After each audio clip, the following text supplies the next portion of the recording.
it's amazing to see so many people here in Ireland today coming to an event like this, where we're actually looking at our health, looking at our well-being, and looking at ways that we can try and explore it and prevent ourselves from getting sick in the future. And I think for me, that's something that's so important, because I've spent over 15 years working and training in the healthcare system through pharmacy. And I've spent 10 years working at community frontline pharmacy, where I suppose for me it almost felt like at times it was a little bit too late.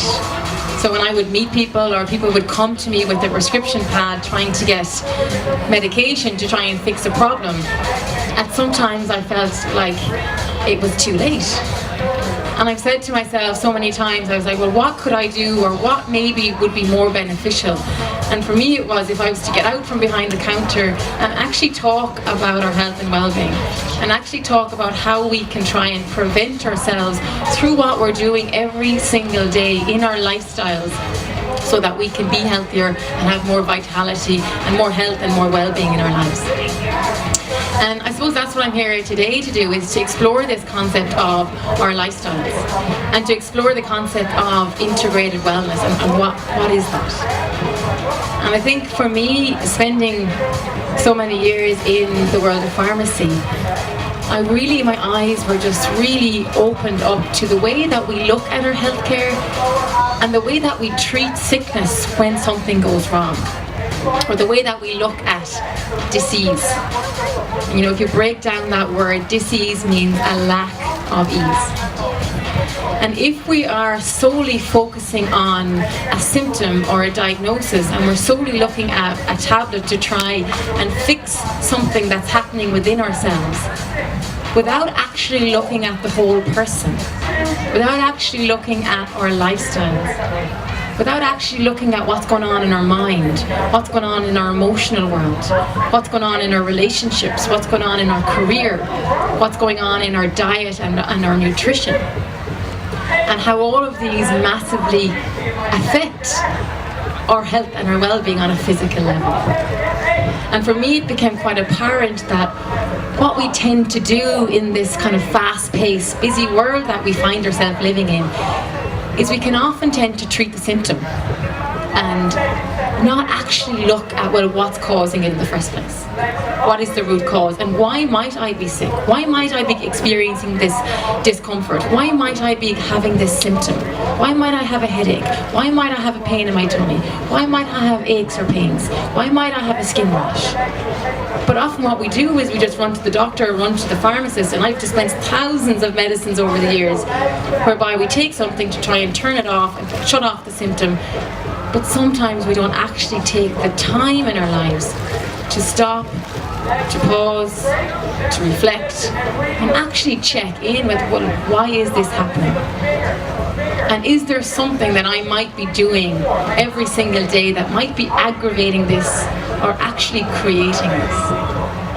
And I know sometimes we don't want to hear that. We don't want to know that maybe something in my thoughts, or in my mind, or in my diet, or maybe something in my career or my relationships is maybe off balance a little bit, and is causing me to be stressed, which is then causing me to eventually create a physical sickness or an illness or an ailment in the body. So in this whole process, and as working through the years in the pharmacy, I started to look outside just the pill for every ill phenomenon. I started to look at the whole person. I started to expand my learning and knowledge in things like integrative nutrition, in things like yoga, meditation, mindfulness, exercise, movement, stress management, sleep, and really how it all is so connected. And if we start to integrate and look at all of ourselves, well, then that's really where true healing and health and vitality lies. And that's what I call integrated wellness. And for me, I believe personally, we can't drug people healthy. And I'm not a person that's going to say I'm anti-medicine. I'm not anti-medication at all. I've studied it for years and I see the benefits. But it's how we're using it, why we're using it, the length of time we're using it for, And in chronic illnesses, in progressive illnesses like diabetes and obesity and heart disease and depression and anxiety and all of these more chronic diseases, what I've really noticed, and the increase in them over the couple of years, is that they're lifestyle related. And what we do every single day in our life, the way we eat, the way we drink, the way we think, the way we move, the way we breathe, the way we believe, and the way we perceive things, all have a massive impact on the outcome of how healthy and how much vitality we have in our lives. So this whole concept of integrated wellness, I kind of look at it as three main pillars. And the first one is quite an obvious one, and it's one that we often think about when we think about our health. And it's this, the physical body. And we often think about, when we think about health and think about well-being, we often think about food, and we think about fitness. And of course they're incredibly important models and approaches and aspects to our health and our well-being. But also when we think about the body, it's important to think about our sleep and our stress and what we're doing every day that's causing this manifestation of disharmony in our lives. But not just the body, we often think about this physical well-being, and that's what wellness is. And I've seen people who eat the best food in the world and run marathons every year, yet they're not healthy. Because they're completely stressed all the time. Their mindset isn't right. And they're lacking a sense of spirituality or a purpose or a meaning in their life. Which leads me on to this whole body that we look at. We're not just a physical body made up of nuts and bolts and pipes and tubes, and then when we break down we try and fix it chemically, or we poison it, or we burn it out with some sort of chemical or through surgery. I think we have to remember that we're not just this, and when I was trained we looked at this whole model of Newtonian physics, where we're basically just all matter and we're solid. But now science is now showing that we're not. We're energy. And if we look at ourselves as just being solid material and just physical beings, without taking into concept that we are human beings, which means we have thoughts, we have emotions, we have feelings, and we have energy running through us all of the time. If I stuck my hand into an electric socket, I would get electrocuted. So electricity runs through us all the time.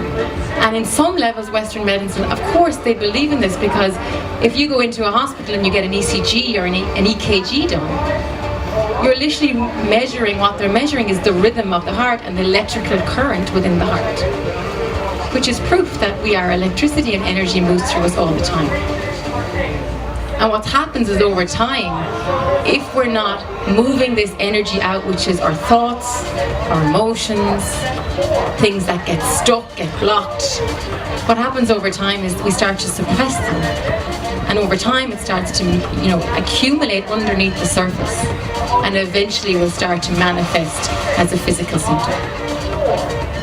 And the second pillar of this integrated wellness, so we have the body. The second pillar is the mind. And this is probably even more important than the body, because everything that goes on up here affects everything that goes on down here. And the way that we talk to ourselves, and the way that we communicate to ourselves, and the stories we tell ourselves, and the language that we use to describe ourselves, about ourselves, is incredibly important, because every single cell in your body it's almost like they have a pair of ears. And they hear every thought that you think, and they feel every emotion that you feel. And they respond accordingly.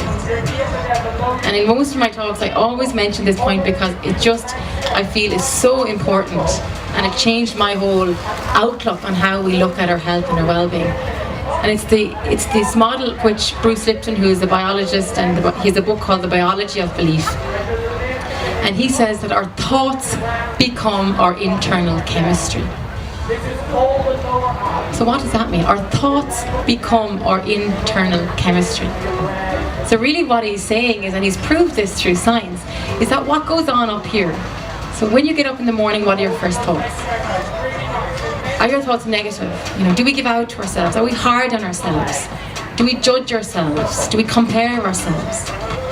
Because if we're feeding ourselves these negative thoughts, and every thought has an emotional vibration, so our cells pick up on it. And if we're feeding ourselves negative thoughts, our cells will literally start to turn on and turn off. Genes will become expressed, they'll turn on or they'll turn off. And our cells will either pick up on this negativity and this toxicity and literally become toxic, and literally become inflamed, and literally cause disease, which is a lack of ease. But on the flip side of that is, if we're aware of the power of our mind and the power of our thoughts, if we start to cultivate a more compassionate relationship with ourselves, if we start to be kinder to ourselves, if we start to tell ourselves a different story, if we start to be willing to change, well then our cells pick up on that. And then our cells actively become more vibrant, and our internal world becomes a place of more ease and less dis-ease. And I think the most simplest way of describing this, because when I say this sometimes people kind of look at me and like, oh, I don't know, Miriam, I don't really get that, I don't know if that's right. But the simplest way I can explain this is, if you were, take for example, you were sad and something happened in your life where you got upset. So this is an emotion, this is a feeling, you're sad, you're upset, so it's a thought and it's an emotion. But as a result of this as a result of this thought or emotion, you get a physical manifestation in the body because you produce tears. So when you're sad, you cry. So a thought and emotion has now produced a physical symptom or a physical manifestation. It's the same as if you're embarrassed, something happens and you go really red in the cheeks. So you're embarrassed, again it's a feeling, yet your blood vessels dilate and your cheeks will go red. So these are just very simple examples that prove that the power of our mind has an important and a dramatic impact on the vitality of our cells. And we'll look at that later in the mind, and how do we develop mental fitness? So we all know how to get physically fit. We know we should go to the gym and work out and lift weights and run and do yoga and all of these things. But how do I become mentally fit? How do I look after my mind? And how do I look after my emotions, in which I like to call it our emotional immune system? How do I develop, how do I strengthen my emotional immune system? And what is the best way to do that? And we look at that through the lifestyles that we live and the things that we do and tell ourselves and act and behave on a daily basis. And spirituality doesn't have to mean religion or God. But spirituality, I believe, is one of the biggest missing links in our health and well-being in today's world. Because spirituality is who you are. Spirituality is a sense of your purpose, your meaning, passion, feeling fulfilled in your life. Not living your life with somebody else, comparing yourself to somebody else, trying to be like somebody else. Spirituality is a sense of you being authentic to yourself, real to yourself. And if you're not being authentic and real and really being true to what's right for you, well then there's constantly going to be a disharmonious imbalance within your system. Because you're going to be constantly fighting something or struggling against something or hiding behind something, which causes stress and strain. And stress and strain have a massive impact on our immunity, on our gut, and all of these vital organs. So spirituality is the sense of just unplugging. Unplug from everything else so that you can actually start to plug into here. Listen to your own voice, listen to your own heart, listen to the calling of your soul. What are your dreams? What are your passions? What are your desires? What do you love to do? And are you doing it? Are you surrounding yourselves with people that bring you alive? Are you in a career that's really fulfilling you? Are you shining your light and your gift to the world? Because we all have our own special talents and gifts. And if we're not noticing and realizing that this is a huge pillar in creating harmony and health within ourselves, then we're missing out on a huge aspect of this whole integrated wellness model. Does that make sense to people? Okay, so I just wanted to give you a little bit of background of, the pharmacy and how now I try and focus on this integrated well-being and look at the bigger picture. So now we're just going to look at lifestyle as medicine. And really, lifestyle, how we can lifestyle basically is the style that you live your life in. And it's the style that you show up in every single day. So if you were to think about your life over the last, say, 6 months, or the last year, and imagine that you're actually sitting at home on your couch, and your TV comes on, and you're watching a movie, and the movie is of your life over the last 6 months. And you're sitting here and you're watching it, and next thing it starts to play, and you're the main character. And you're sitting here and you're watching yourself, and you're watching how you've been living over the last 6 months. How are you moving? How are you sleeping? How are you interacting with people? What are you eating? How are you eating? Why are you eating? What exercise are you doing or not doing? What water are you drinking or not drinking? What are your relationships like? What have your thoughts been like? What has your stress levels been like? If you're watching yourself in this movie, what is the pace of the movie? Is it fast paced? Is it like Tasmanian devil running around, coffee, sugar, oh my god, alarm going off, traffic? Or maybe it's very calm and composed and very grounded. Or maybe it's a mix of both.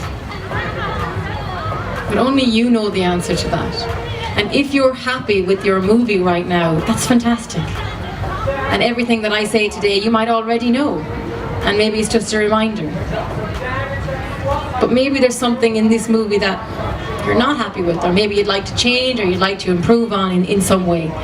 And as we go through this whole concept as lifestyle, as medicine, maybe you'll pick up one tiny thing that might be able to help you. So when we look at the body, this thing here that we have, what are the lifestyle things that we do every single day that can help nourish this body? So the main 4 ones that we're going to look at for the concept of today's talk and the purpose of today's talk. First one is the food we put into our body and the hydration. The second one is our exercise and our movement and our fitness and our stretching. The third one is our sleep hygiene, our sleep quantity, our sleep quality. And then the fourth one is stress. Okay, so let's just look at the first one, food. And I'm not going to go into too much detail on this because I know there's so many different talks today around food. And at some level, I firmly believe we all kind of know what we should be eating and shouldn't be eating. But I like to keep things very simple and go back to basics. And go back to just eating real food. Reduce the processed foods, reduce the caffeines, reduce the chemicals, reduce the packaging, and just start to eat more plant-based fruits and vegetables, and food that's real, food that's alive, food that comes from the ground or the trees. And eat with the seasons. Go back to nature, go back to this incredible nature this universe that we live in. There's a natural rhythm and cycle to all of our seasons. And there's a natural rhythm and cycle and universe to your own body. So eat naturally, eat with the seasons, eat intuitively, be mindful, chew your food. And just have a rainbow of colour on your plates. Get your vitamins and minerals, increase your fibre, look after your gut, take a probiotic.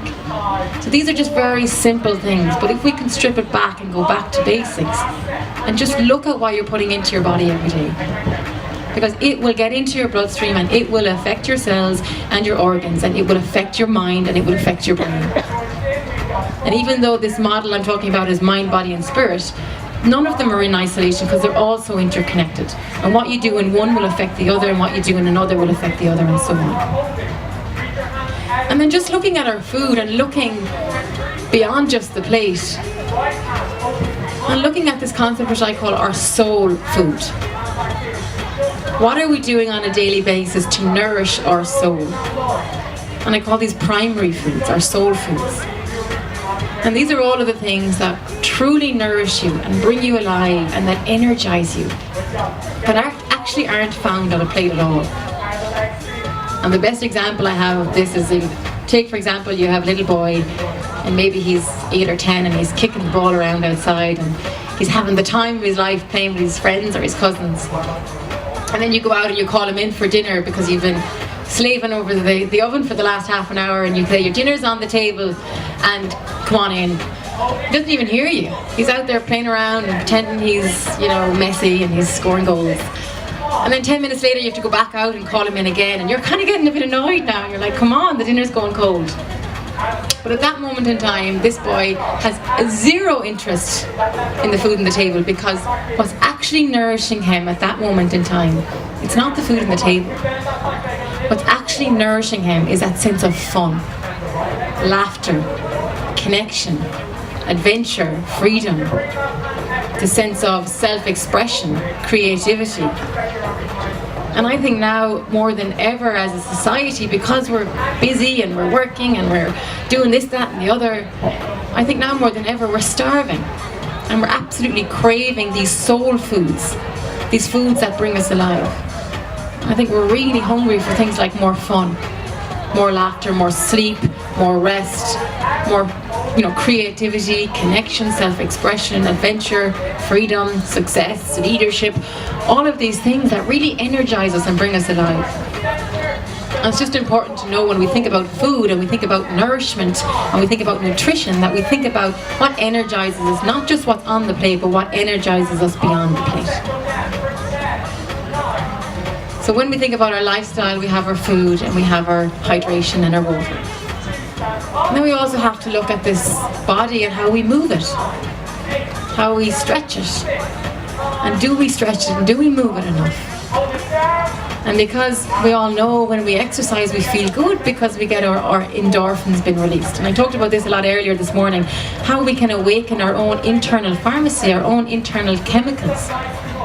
We all have them within ourselves, but sometimes what happens in life, through maybe a trauma or an emotional experience or maybe just busyness or stress, these chemicals start to get diminished or depleted.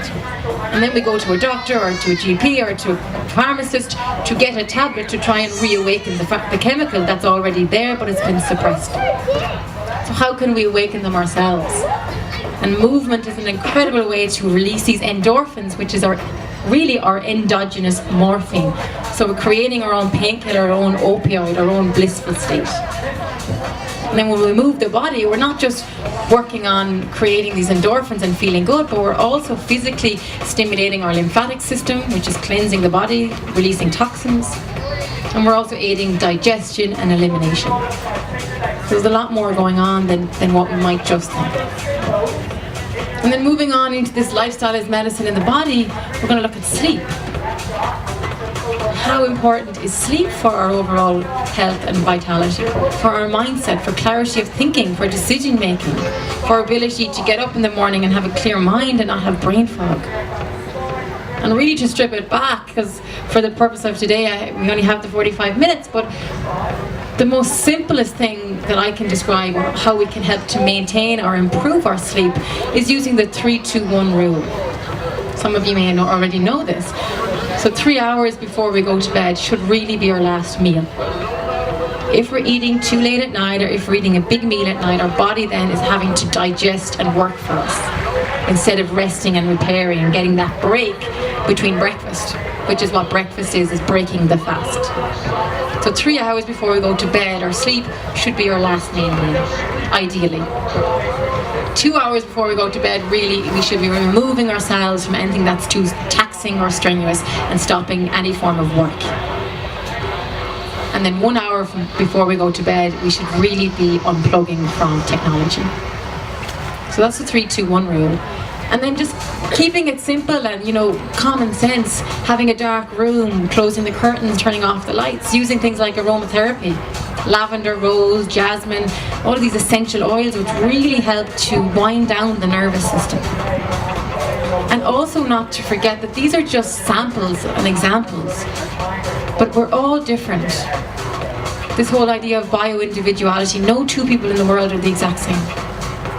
So what works for one might not work for another. So sometimes you have to actually try again and explore what will work for you.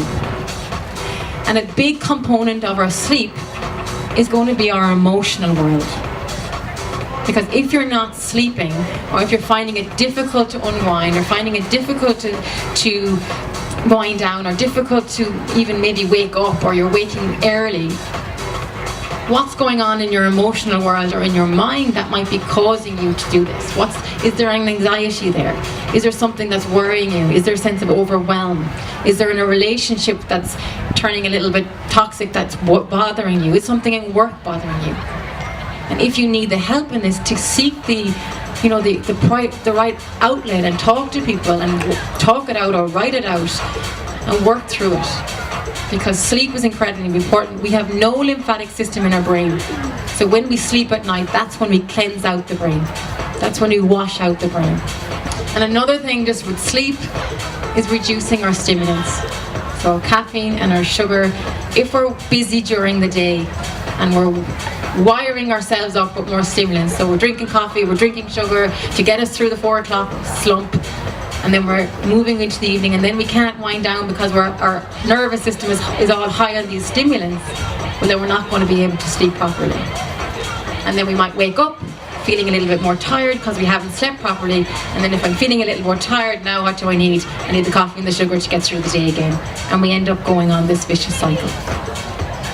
So just being aware of what we're putting in as well. And then the last area in this whole lifestyle is medicine with the body is looking at our stress.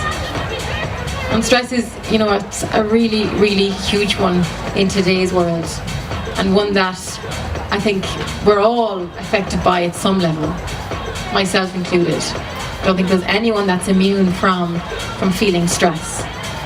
And we often think about stress, we often think it's something out there, an external thing, something out there that I cannot control that's causing me to get stressed. And often it is. And often the times we're never going to be able to control everything that happens out there. So it's what our perception is and how we react to something is what we can control. And we often perceive stress to be everything is out there, that's the problem.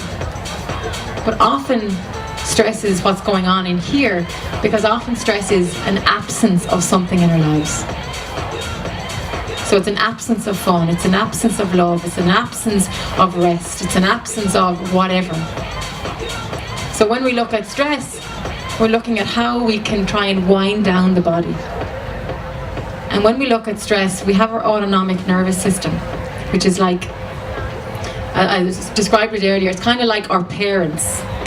And from that we have these 2 arms, there are 2 pillars, and they're almost like 2 different kids in a family. So if anyone has kids, you might be able to, this might resonate with you. So we have over here in our nervous system, we have our sympathetic nervous system, which is our fight or flight, and which is our survival. On the other side, we have the opposite, which is our parasympathetic, which is all about rest, digest, and repair. And this is kind of like the 2 different kids or the 2 different siblings, like both from the same family, yet this one over here is the mad child. It's the one that's always going, busy, revving everything up, getting everything excited. And then this one over here is the calm child, the relaxed child, the one that, slows everything down. And that's kind of what goes on in our body. And our nervous system is comprised of our brain and our spinal cord. So it literally runs right down the central axis of our body. And all over this body, all over this from here to here, where our central nervous system is where all our vital organs lie. So we have our heart, our lungs, kidneys, spleen, digestion, reproduction, they're all here. And what happens is we have evolved from, the cave and evolution. And the sympathetic nervous system, which is all about protecting and surviving us, evolved because if a bear jumped out at you, it would put you on high alert. And it would say, holy shit, excuse my French, but I need to get the hell out of there. So it puts you into heightened fight or flight, and it will say, you need to fight that bear or run the hell away from there. So we're going to fight or flight. In this instance, the body's heart rate will go up, blood pressure will go up, our blood temperature goes up, we start to sweat. And also, all of the blood will move away from all of these vital organs and start to go out to the extremities, because that's where you need to either fight or need to run away. It will also send our blood sugar levels through the roof, because at that moment in time, the body is saying, there's danger there. Miriam needs to either get the hell out of there or fight the bear, so she needs glucose, she needs energy, she needs sugar. So often in times of stress, we will start to crave sugar and we'll start to crave caffeine, because that releases adrenaline and that gives us energy to get out of the danger. But what's happening is, in today's world, there's no bears, there's no big lions attacking us, we're not living in caves. But what we are getting attacked by every day is psychological stress, psychological traumas. Every time we open up the laptop, there's 50 emails and we go, oh my God. Or the kids are screaming in the back of the car, or we're stuck in traffic, or we're trying to do too many things. And our nervous system is just getting heightened and irritated and agitated, and we're dropping into the sympathetic nervous system, which is this fight or flight.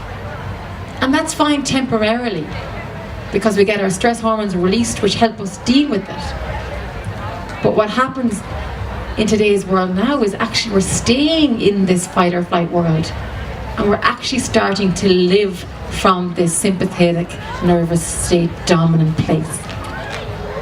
And this is where the problem arises, because when we're in this fight or flight, all of these vital organs and all the functions that happen here start to get downgraded and pushed on the back burner. So if you're running away from a bear and you've just had your lunch, the body goes, I don't care about digesting your food, you need to get the hell out of there. So digestion is slowed down. Or if you're being attacked by a bear and yet you have a little infection going on in the body, the immune system is pushed on the back burner, because that's not important right now. Or your reproductive organs.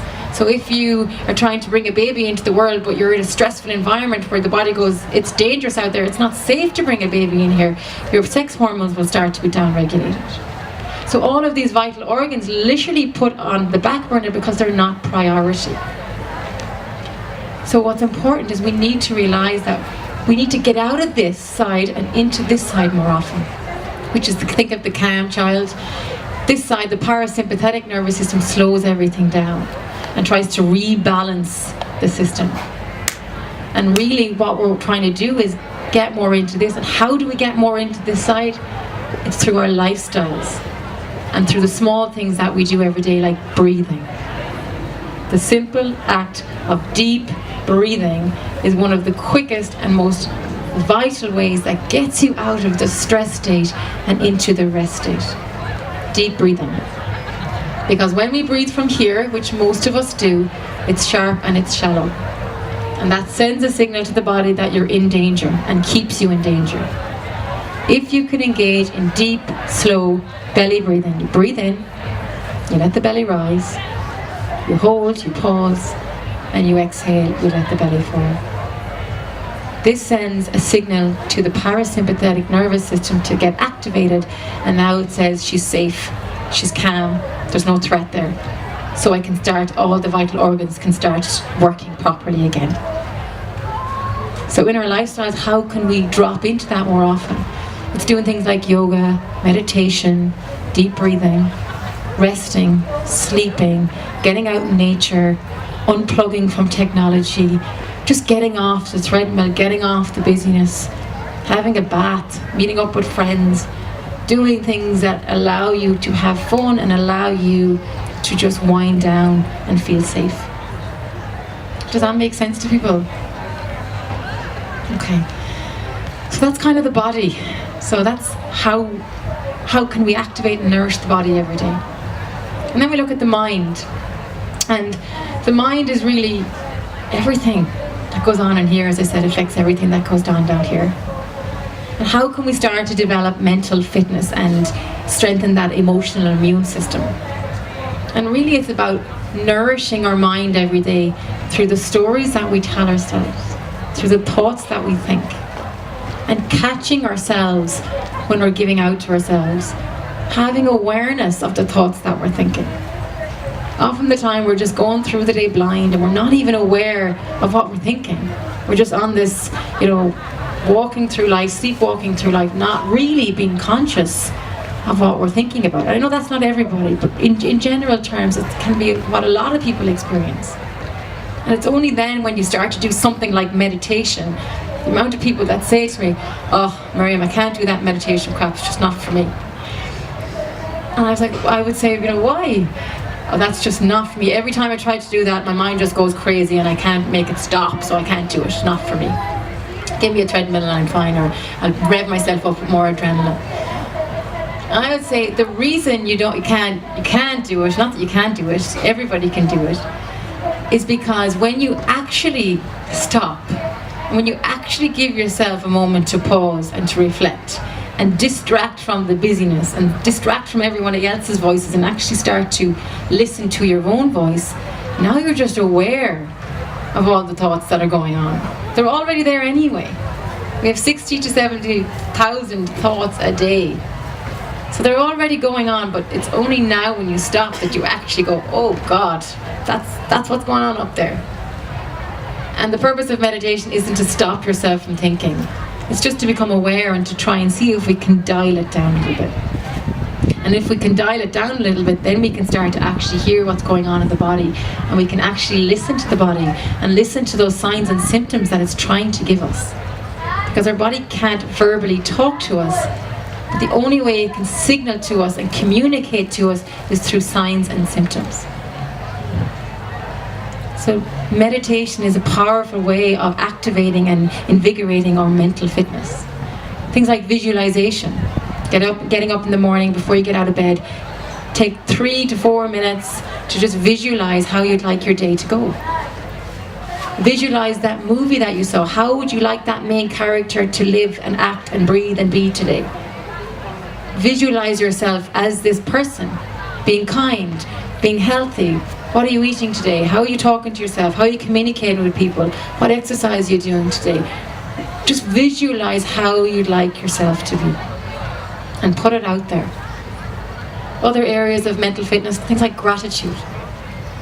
3 things you're grateful for. It's so simple and we probably all know it, but are we doing it? Keep a little journal beside your bed. What am I grateful for this morning? What am I grateful for at nighttime before you go to bed? Set up your day and close down your day with good morning and nighttime routines. Mental fitness is also your emotional immunity is all about the stories you tell yourself, positive affirmations, self-talk, journaling, getting out in nature, speaking to people, getting whatever's in here, getting it out, and allowing yourself the time and space to prioritize your mind. Because your thoughts become your internal chemistry. And then the last area that we talked about is the spirit. What can we do on a daily basis to nourish the spirit, to nourish the soul?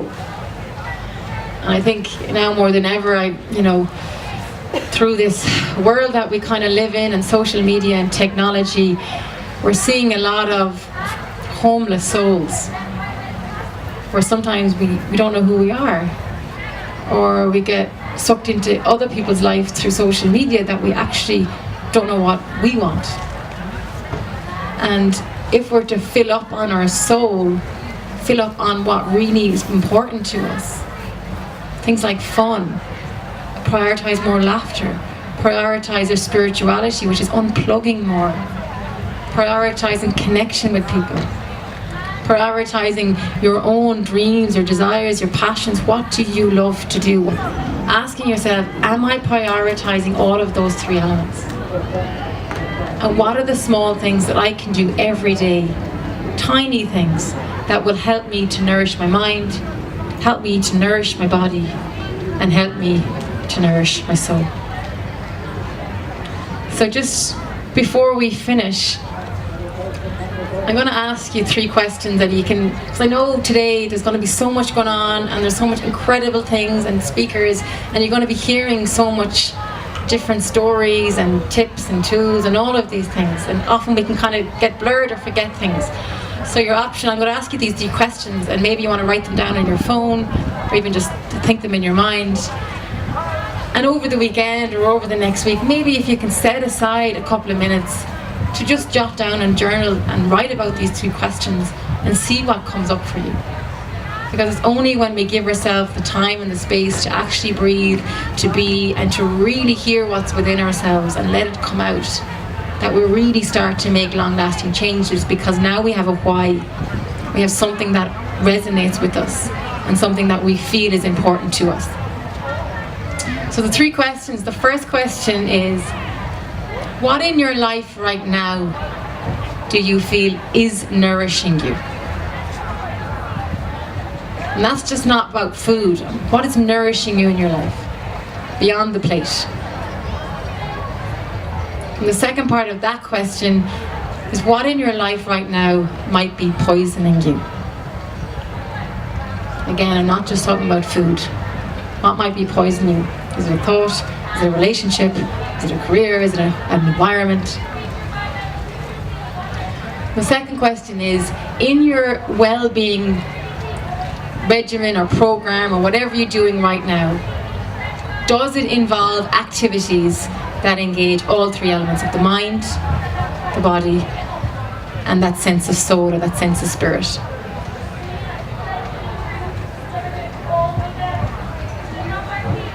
And then the last one is, what small changes could I make every single day in my lifestyle, so the style that I live my life in? What small changes could I make? And then if you were to sit down in 6 months' time and watch the movie again, what might have changed? Or maybe the title would have changed. So thank you all so much for being here today. Thank you so much. I hope you've enjoyed it. Really appreciate it. I hope you have a wonderful day. And just if you liked what you heard or would like to know more, we're going to run an event in Galway in September called Soulspace, soulspace.ie, and we're doing free tickets and stuff this weekend. There's a few ladies around there in these jackets. If you want any information, they'll give you all the details. So thanks again so much. Hope you have a really wonderful weekend and enjoy.